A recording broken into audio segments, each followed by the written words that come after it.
अच्युतानंद महापुरुष लिखिथिले कहले गीता भागवत कथा ये सुनिले कानकु पिता हराई फूल आलोराई फूला कहेबे सौगर कहेबे सौगर बताई फूल आलोराई फूल कहेबे सौगर बताई फूल अच्युतानंद महापुरुष कहले गीता भागवत कथा सुनिले कानकु लागिबो पिता केबे लिखिथिले केबे 650 वर्ष पूर्व आज्ञा सत्य केबे हेला केबे एबे आमे देखुछन आज्ञा गीता भागवत कथा कहिला बेलकु आजिरो पिला माने युव समाज आज्ञा ग्रहण करूछन्ती आज्ञा ना ए किए से गीता पढुछि मो ए चलो किए से भागवत पढुछि मो कितु गीता ज्ञानी माने मु कहितिली से दिन आज आउ थरे कहि दउछि कोन बुझु न बुझु पढ़ गीता रुचु न रुचु खा पिता बे तेबे जाई हबु जगत जीता पिता बुझंतु न बुझंतु श्रीमद भगवत गीता जदि गोटी अध्याय सबुदिन पढ़ाउतिबो जो घरे से घरे शांति निश्चित आज्ञा से घरे शांति निश्चित भागवत गोटी अध्याय जो घरे पढ़ाउतिबो जो गारे पढ़ाउतिबो से गारे निश्चित शांति रहिबो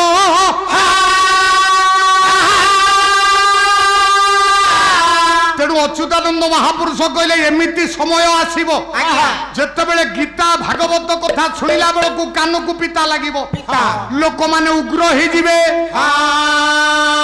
केही काहाकु मानिबे ना रे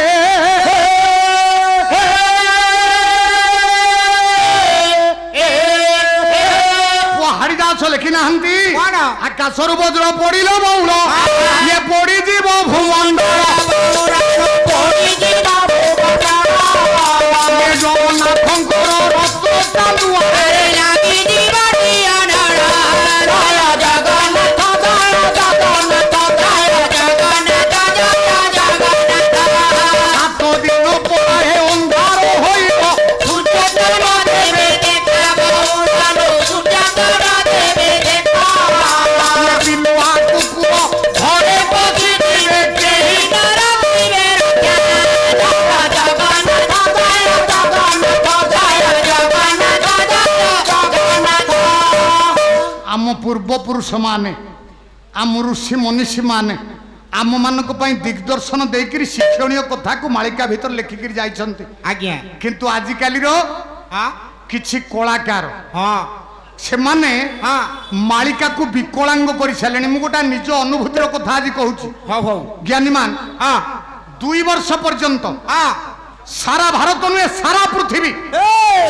2 वर्ष पर्यंत महामारी कोरोना कबल कबल कबलित हो आज्ञा समस्ते निज निजर बहुत किछि हरै दैछन्ते हाँ बहुत किछि हरै दैछन्ते हाँ आपण माने शुणुथिबे जानिथिबे कोरोना रे जो माने मरी छन्ती सेतिरु 90% लोक कोरोना रोगरे मरी नाहंती हार्ट चोक रे हार्ट अटैक रे मर जाई छन्ती आज्ञा हाँ मते कोरोना ही गला कि मु थरे सेमिति अवस्था रे पडिथिली कौन कहउछंती आमे बाहर तो बुलिकरी पाला गाइबा लोक अनेक लोकन सहित मिसिबु कपिल रे आज्ञा मते बहुत दिन पर्यंत काई मो नाको को किछि बासिलानी आसिलानी जते बड़ नाको किछि मते बासना हेलानी मु काहा को किछि कहिलिनी मने मने भाबिली मते बोधे कोरोना ही जाइछि मु काहा को न कहि एका एका पहुंचली भुवन डाक्तरखाना रे जो माने कोरोना टेस्ट करबा पई आसी थांती आज्ञा से माने तो हाथ रे ग्लोव्स देई थांती मुहरे देई थांती कोन जरी पालो मास्क देई थांती हाँ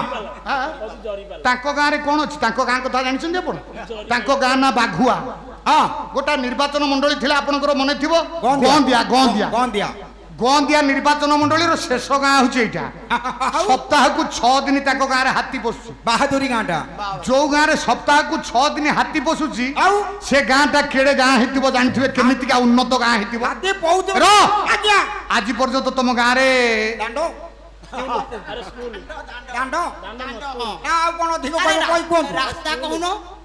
गाँव परमानेंट रोड ना दांड नाही सप्तम पर्यंत स्कूल अच्छी अष्टम भी ना कपिल शुण मु कहीं जो कथा कहले ये जो रेकर्डिंग होती आम गाँ लोक बाधिबे कथाटा ଆପଣ କହିଲେ ଆମ ଗାଁରେ ପଞ୍ଚମ ନାହିଁ ସ୍କୁଲ ନା ଠିକ ଅଛି ହଁ ଆପଣଙ୍କ ଗାଁରେ ବଡ କଲେଜ ଅଛି ଆପଣ ମୁଁ ଶୁଣିଛି ଆପଣ କାଳେ ଏମଏ ପାସ୍ କରୁଛନ୍ତି ନା ନା ନା କ୍ଷମା କରିବେ ଗାଁ ଲୋକ କହୁଥିଲେ ନା ଗାଁ ଲୋକ ମିଛ କଥା କହେ ମୁଁ ମୋଟେ ପାଠ ପଢିନି ମାଇନର ଯାଇଛନ୍ତି ମାଇନର ମାଇନର ଆଚ୍ଛା ହଉ ମାଇନର ବି ସେତେବେଳେ ଢେରେ ଢେରେ ଆମ ଗାଁରେ ତ ମାଇନର ନାହିଁ ନା। ଉପରା ସ୍କୁଲ ନାହିଁ ନା। କିଛି ନାହିଁ ପଞ୍ଚମୂର୍ଖ ଶ୍ରୀଯୁକ୍ତ କପିଳ ଚନ୍ଦ୍ର ହଁ, ଠିକ ଅଛି ହଁ। ମୁଁ ଆପଣଙ୍କୁ ଗୋଟେ ୱାର୍ଡ କହିବି ହଁ। ଯଦି ସେଇ ୱାର୍ଡଟା ଆପଣ ଫାଇନାଲ କରିଦେବେ ହଁ। ମୁଁ ଜାଣିବି ଯେ ଆପଣ ଠିକ ପାଠ ପଢିଛନ୍ତି ହଁ। ନହେଲେ ନାଇଁ କପି କରିକି ପାସ୍ କରୁଛନ୍ତି ଠିକ ଠିକ କହ, ସେଇ କହ, ୱାର୍ଡଟି କହ। ହଉଛି ହଁ। ଆଇ ଡୋଣ୍ଟ ନୋ ତା ଅର୍ଥ ଖାଲି ଅର୍ଥଟା କରିଛନ୍ତି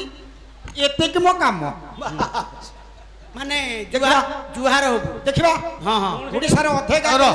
ହଁ, କଣ ଓଡିଶାର ଅଧେ ଅଧେ ଗାୟକ ଖାଇବେନି କେହି କହିପାରିନାହାନ୍ତି ନା ଆପଣ ତୁ ଓଡିଶାରୁ ଅଧେ ଗାୟକ ଖାଇନୁ କେହି କହିପାରିନାହାନ୍ତି ଅଧେ ଗାୟକଙ୍କଠୁ ତଣ୍ଟିଆ ଖାଇ ଖାଇକା ଶେଷରେ ମୋ ପାଖରେ ପଡୁଛି ଆଉ ଆଉ ନା ନା ଏତେ କଥା କୁହନ୍ତୁନି କଣ କହୁଛୁ? ଅର୍ଥଟା କରନ୍ତୁ କୋଉ କଥା? I don't know I don't know ସମସ୍ତେ ହସିଲେ। ହସିଲେଣି ଆଜ୍ଞା କହିପାରିବେନି ଆରେ ସମସ୍ତେ କି ପଚାରିବ ଯିଏ ପାରି ସିଏ କହିବ ଆଇ ଡୋଣ୍ଟ ନୋ ଅର୍ଥ ମୁଁ ଜାଣେ ନାହିଁ ଏଇଥିରେ କହୁଛନ୍ତି ଆମ ଗାଁରେ ମାଇନର ନାହିଁ ଉପରା ସ୍କୁଲ ନାହିଁ ତମ ଗାଁରେ ଦଣ୍ଡ ନାହିଁ ନା। ତମ ଗାଁରେ ମୁଣ୍ଡ ନାହିଁ ନା। ତମ ଗାଁରେ ହାତୀ ଏ!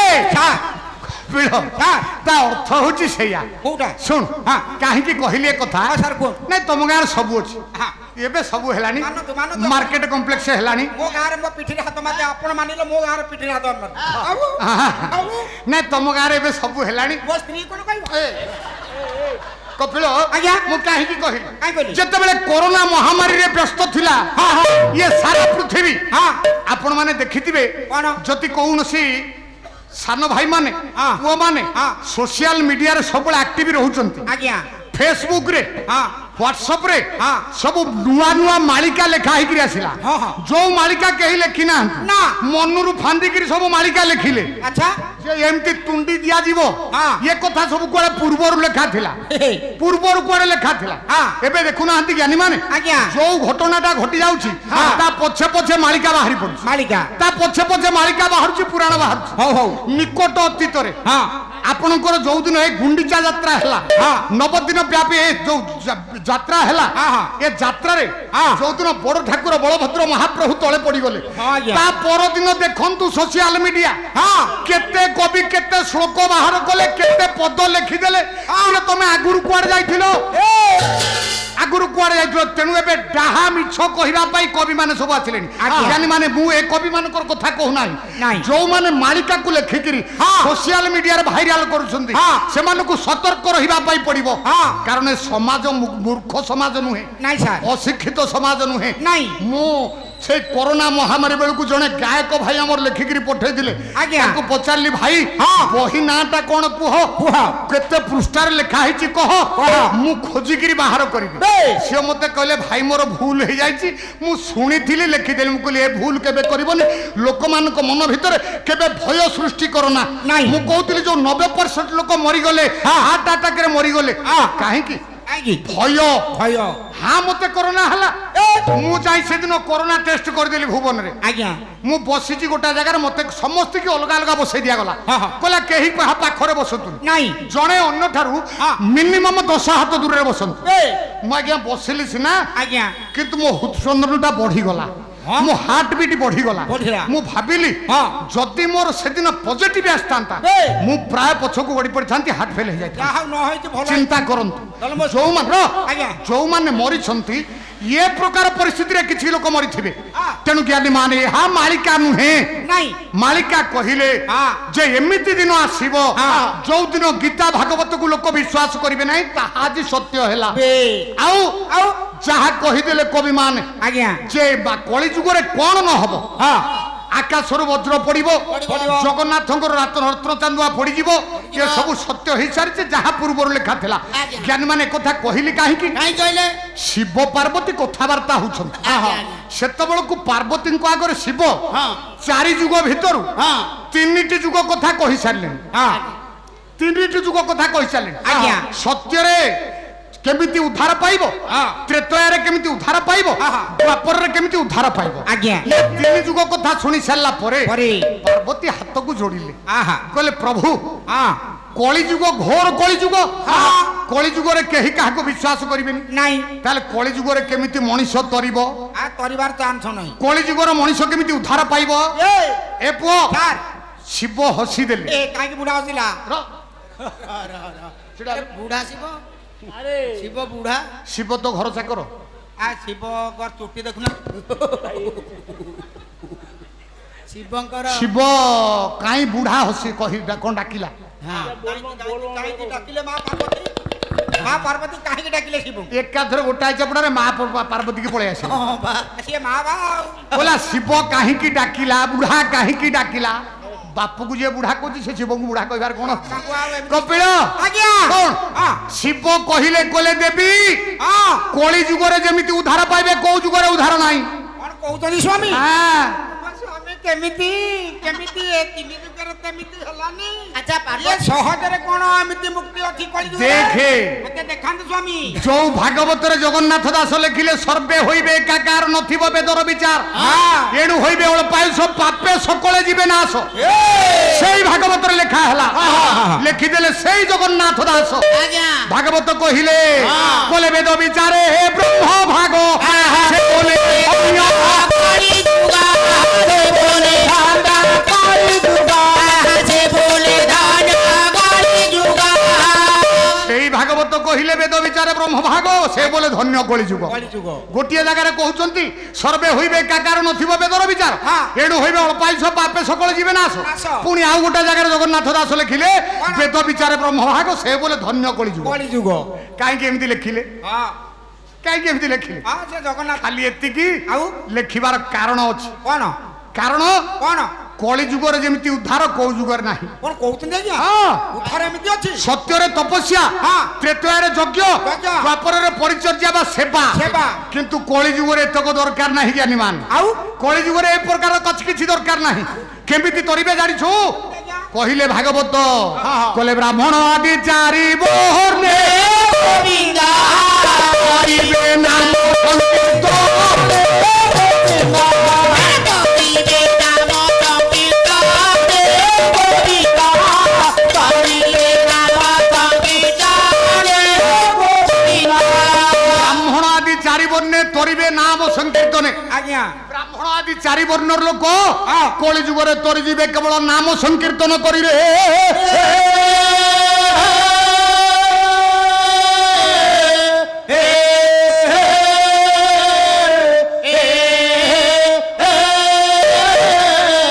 କଳି ଯୁଗରେ ତରିବା ପାଇଁ ମାର୍ଗ ହେଲା ନାମ ସଂକୀର୍ତ୍ତନ ନାମରେ ତରିବେ ହଁ।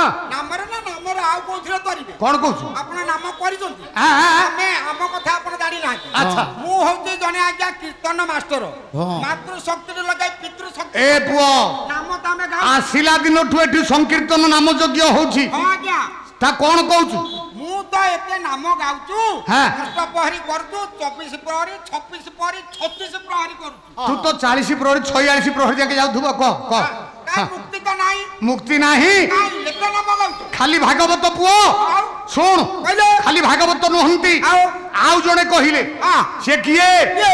ସେ କବି କିଏ କିଏ? କପିଳ ସିଏ ହଉଛନ୍ତି ଚୈତନ୍ୟ ମହାପ୍ରଭୁ ହରେ ନାମ ହରେ ନାମ ହରେ ନାମ କେବେ କେବଳ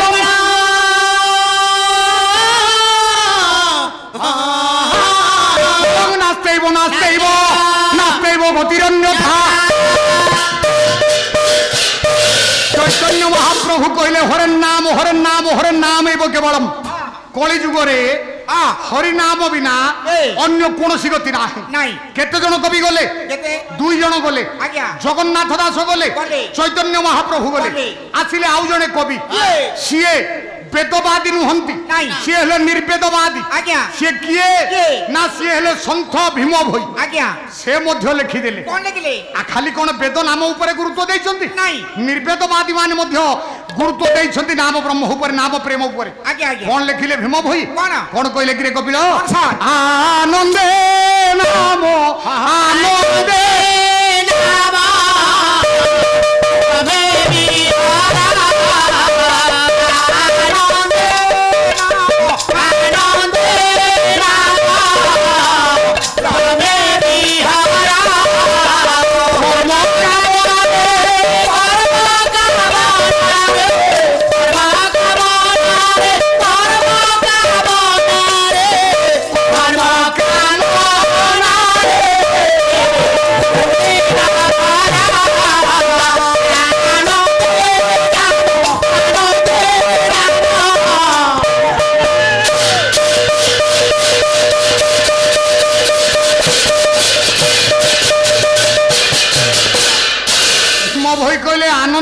ব্রহ্মে বিহর কর্ম কামনারে বুড়ি নমর কপিল আজ্ঞা ভীম ভই কহিলে নাম হ্যাঁ চৈতন্য মহাপ্রভু কহিলে নাম নাম জগন্নাথ দাস কহিলে নাম হ্যাঁ খালি কোণে তিন জন কবি ଆଉ କିଏ জ্ঞানীমান হ্যাঁ শিব পার্বতী কথাবার্তা হউଛନ୍ତି হ্যাঁ পরশুরাম যাଉଛନ୍ତି শিবଙ୍କୁ তপস্যা କରିବା ପାଇଁ হ্যাঁ হ্যাঁ পার্বতী প্রশ্ন କରୁଛନ୍ତି শিব উত্তর দଉଛନ୍ତି বেশ ଆମେ ମାନେ ସେଇ ସନାତନୀ ଜ୍ଞାନୀମାନ ଆଜ୍ଞା ଆଜ୍ଞା ଆଶ୍ଚର୍ଯ୍ୟ ଏ ଗ୍ରନ୍ଥ ଆହା ଆଶ୍ଚର୍ଯ୍ୟ ଆମର ଧର୍ମ ଆମ ପରମ୍ପରା ହଁ କଣ ଆଶ୍ଚର୍ଯ୍ୟ କ'ଣ ଆପଣ ମାନେ ଶୁଣିଛନ୍ତି କୋଉ କଥା କୋଉଠି ଶୁଆ କହୁଛି ଭାଗବତ ନା ଆମ ସନାତନ ଧର୍ମରେ ଅଛି ଅଛି ଶୁଆ ଭାଗବତ କହିଛି ଆଜ୍ଞା ଆପଣ ମାନେ ଶୁଣିଛନ୍ତି କୋଉ କଥା କାଉ ଶୁଣିଛି ରାମାୟଣ ଏ ଆମ ସନାତନ ଧର୍ମ କୁହେ ଆଜ୍ଞା କାଉ ରାମାୟଣ ଶୁଣିଛି ଶୁଣିଛି ଶୁଣିଛି ସେ କାଉ କିଏ ସତ୍ୟ ଯୁଗେ ଯେଉଁ କାକର ନାମ ଯେ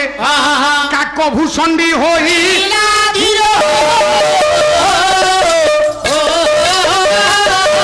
ଶିବ ପାର୍ବତୀଙ୍କ ଠାରୁ ଏ କାକ ଯେ ରାମ ନାମ ଶୁଣୁ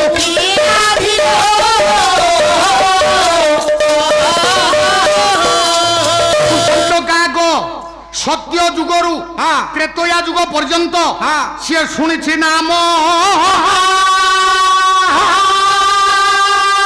ଆଚ୍ଛା ଶୁଆ କିଏ ଭାଗବତ କହିଥିଲା ହଁ କଥା ସେଇଠି ଆଜ୍ଞା କୋଉ ଶୁଆ ଭାଗବତ କହିଲା ହଁ ସେ ଶୁଆ କିଏ ଇଏ ଶୁଣ ପରୀକ୍ଷ ନର ନାଥ କୃଷ୍ଣ ଚରିତ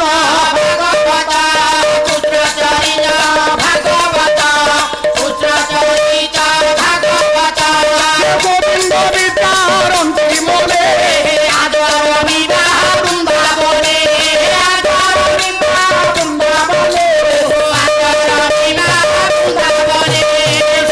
সহস্র বদনারি বলিলে তপ করি তাহা ଆଉ ବେଶୀ ଆଗକୁ ଯାଆନା ନାଇଁ ଇଏ କିଏ କାହାକୁ କହିଥିଲା ଆଜ୍ଞା ଜ୍ଞାନୀମାନ ହଁ ଭାଗବତର ଶ୍ରୋତା କିଏ ଆଉ ବକ୍ତା କିଏ କିଏ ସାର୍ ଭାଗବତର ଶ୍ରୋତା ହଉଛନ୍ତି କିଏ ଦ୍ୱାପର ଯୁଗର ଶେଷ ରାଜା ରାଜା କିଏ ପରୀକ୍ଷିତ ଆଜ୍ଞା ଭାଗବତର ବକ୍ତା କିଏ ବକ୍ତା କିଏ ଶୁକମୁନି କହୁନାହାନ୍ତି ଆଜ୍ଞା ଶୁକମୁନି ହଁ କିଏ ସିଏ ନା ଶୁକମୁନିଙ୍କର ପୂର୍ବ ଜନ୍ମ ପରା ଏକ ଶୁଆ ପକ୍ଷୀ ହୋଇছিল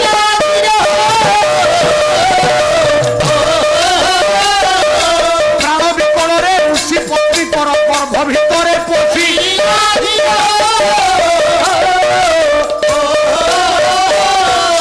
ମାତାଙ୍କ ଗର୍ଭରୁ ଜନ୍ମ ହୋଇଲା ନାମ ହେଲା ଶୁକଦେବ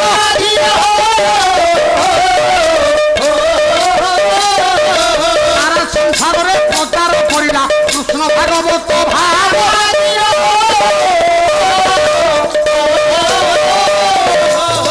ସିଏ ହେଲେ ଶୁକଦେବ ଆଜ୍ଞା ଭାଗବତ କହିଛନ୍ତି 7 ଦିନ ପର୍ଯ୍ୟନ୍ତ ହଁ ହଁ ଶୁଣିଛନ୍ତି ପରୀକ୍ଷିତ 7 ଦିନ ପର୍ଯ୍ୟନ୍ତ ସେଇଥିପାଇଁ ଆମେ ଭାଗବତ ସପ୍ତାହ ପାଳନ କରନ୍ତି ମନୋବାଞ୍ଛା ପୂରଣ କରିବା ପାଇଁ ପରୀକ୍ଷିତ ମହାରାଜ ତକ୍ଷକ ନାଶରୁ ବ୍ରହ୍ମଶାପରୁ ଉଦ୍ଧାର ପାଇବା ପାଇଁ ଶୁକମୁନିଙ୍କ ଠାରୁ 7 ଦିନ ପର୍ଯ୍ୟନ୍ତ ଭାଗବତ ଶୁଣିଥିଲେ ଆଜ୍ଞା ଜ୍ଞାନୀମାନ ହଁ। ଇଏ ସବୁ କଥା ଗଲା ଗଲା। ପରଶୁରାମ ଯାଉଛନ୍ତି ଶିବ ପାର୍ବତୀଙ୍କ ଭିତରେ କଥାବାର୍ତ୍ତା ଚାଲିଛି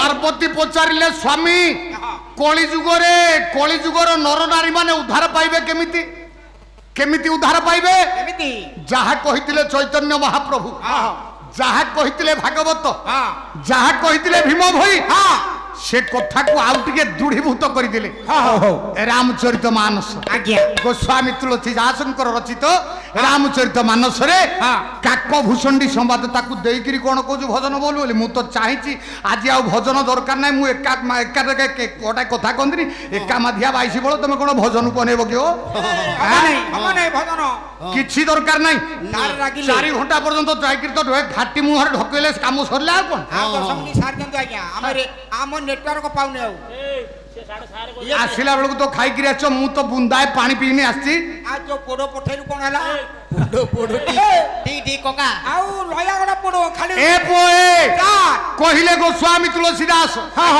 କାକ ଭୂଚଣ୍ଡୀ ସମ୍ବାଦରେ ତୁଳସୀଦାସ ଲେଖିଦେଲେ ପାର୍ବତୀଙ୍କ ପ୍ରଶ୍ନରେ ଶିବ ଉତ୍ତର ଦଉଛନ୍ତି ଆଜ୍ଞା। କଳି ଯୁଗର ନରନାରୀ ମାନେ କେମିତି ଉଦ୍ଧାର ପାଇବେ ହଁ। ମାର୍ଗଟା କଣ କହିଲେ କି ରେ କଣ ସାର୍ କହିଲେ ରାମ ନାମ ଗଲି ତପ କୁଠାରୀ ସାଦର ଶୁଣୁ ଗିରିରାଜ କୁମାରୀ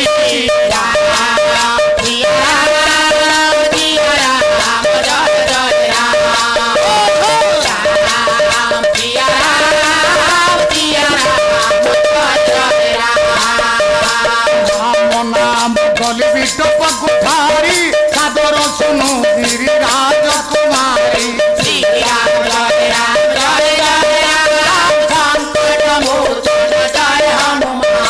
শিব কইলে পার্বতী শুণ হে পর্বতাধিত নয়া পার্বতী কাইকি না হইছি না পর্বতঙ্কর কন্যা হেলু তু না হেলা পার্বতী রাম নাম কলি বিটপ কুঠারি সাদর শুনু গিরিরাজ কুমারী হে গিরিরাজ কুমারী সাদর শুণু আদর সাদর আদরর সহিত শুণ শুণ যদি প্রভু কথা শুনিবার আগ্রহ নাই আজ্ঞা শ্রদ্ধা নাই হ্যাঁ। আদর নাই হ্যাঁ। সে কথা শুনি কিছু লাভ নাই নাই তেণু পার্বতী শিব পার্বতী কি কহিলে আজ্ঞা। কহিলে আদরর সহিত শুণ শুণ। হে পর্বতাধিত নয়া উমা হ্যাঁ। শুণ কলি যুগরে মଣିষ কেমিতি উদ্ধার পাইব পাইব। রাম নাম কলি বিটপ কুঠারি বলে পার্বতী আজ্ঞা গোটিয়ে গছকু কাটিবা পাই হ্যাঁ। কোন দরকার কোন গোটাଏ কুঠার বা কুড়াড়ি দরকার দরকার। যেমিতি হ্যাঁ। গোটাଏ গছকু কাটিবা পাই হ্যাঁ। গোটাଏ কুল্হাড়ি বা কুঠার দরকার হ্যাঁ। ঠিক সেমতি ভাবে হ্যাঁ। ইয়ে কলি যুগকু ধরি নিও গোটাଏ পাপ ভরা যুগ বৃক্ষ এ পাপ ভরা বৃক্ষ আজ্ঞা এ পাপ ভরা বৃক্ষকু হ্যাঁ। আমি যদি কাটিবাকু চাহিবা আমি সিনা গছ কাটি দউছে কুড়াড়ি বা কুল্হাড়ি বা কুঠারে আজ্ঞা আজ্ঞা যদি কলি যুগকু গোটাଏ পাপ ভরা বৃক্ষ বলি চিন্তা করিবা করিবা তাকু কাটিবা কোউথিরে না হত্যারটা কোন সে হতিয়ারটা কোন কোনটা? সে কুড়াড়িটা কোন কোন? সে কুঠারটা কোন কোন? না রাম নাম কলি বিটপ কুঠারি তুলসী কহিলে শিব ডাকিলে পার্বতী কি কহিলে পার্বতী স্বামী। এ রাম নাম রূপী কুঠারকু ধরি এ গছ ছেদন করিব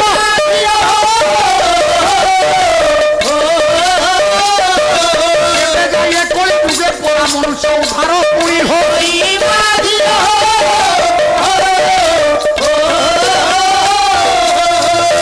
আসুଛନ୍ତି পরশুরাম শিব পার্বতীଙ୍କ ଆଗରେ କହୁଛନ୍ତି ହଁ। ରାମ ନାମ କଲି ବିଟପ କୁଠାରୀ ସାଦର ସୁନଗିରି ରାଜକୁମାରୀ ଆଜ୍ଞା କପିଳରେ ଆଜ୍ଞା ଶିବ ପାର୍ବତୀଙ୍କ କା ନାମ କଥା କହିଲେ କା ନାମ